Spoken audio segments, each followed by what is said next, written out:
So my third row is finished stitching. I've already nested for my fourth and final row as normal. So with our last row, we want to make sure, because we want our last row to be a complete full row, we don't want to have to crop in a partial row. So I'm going to bring, to make sure it's going to fit, I'm going to bring my machine down to the bottom of my quilt. I'm going to bring this up so you can see. And now I'm looking at my crosshairs along the bottom of my quilt. And I can see my last row is going to fit in there. There's a little bit of space, and that's okay. We could just let that stitch out.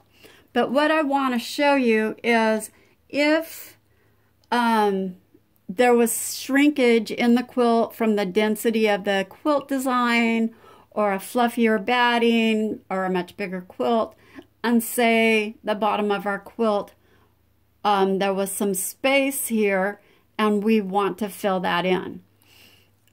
So since I've previously nested before I started my video, what I'm going to do at this point is I'm going to say start, and I'm going to let my machine go and take a single stitch to bring up my bobbin thread.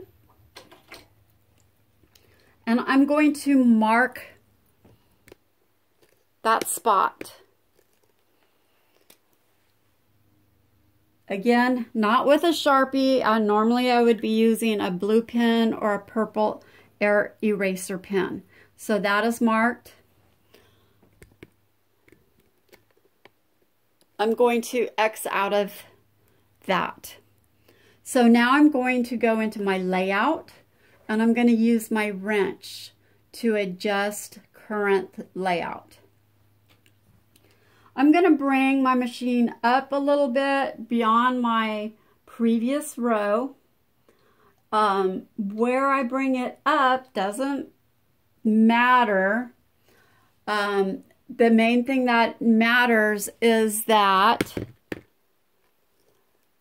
I'm along my edge of my quilt, so my start point will stay the same. So I'm going to say plus, and now I'm going to move my machine to the lower right edge of my quilt. And I want to make sure that it's lined up at the bottom of my quilt. And I'm going to say plus or check.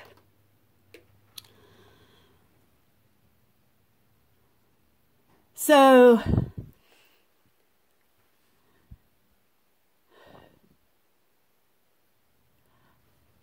sorry. I had to think for a minute. So now what I want to do is move my machine to that start point that we marked earlier and put my needle down. I'm going to go into my edit screen.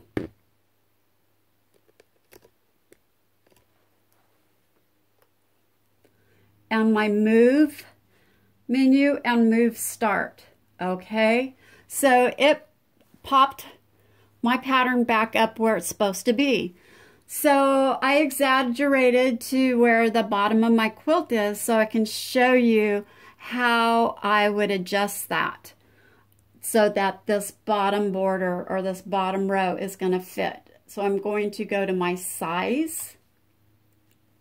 I'm going to make sure I'm unlocked, and I'm just going to press my plus button until it fits that space. I over-exaggerated how far off I really am, so it's going to stretch it out a little bit more than I might normally want. So I'm just going to lengthen my last row until it fits into the bottom of my quilt, just like that. It's pretty easy to do, and it just depends on the design, on how much shrinkage you'll get while your quilt is stitching. So I'm happy with that, and so I'm ready to let it stitch. So if you have any questions, if I wasn't very clear, since I had a brain fade in the middle of my video, sorry about that. Just leave me a comment and I'll get back to you as soon as I can. And hope you enjoyed my video. Thank you.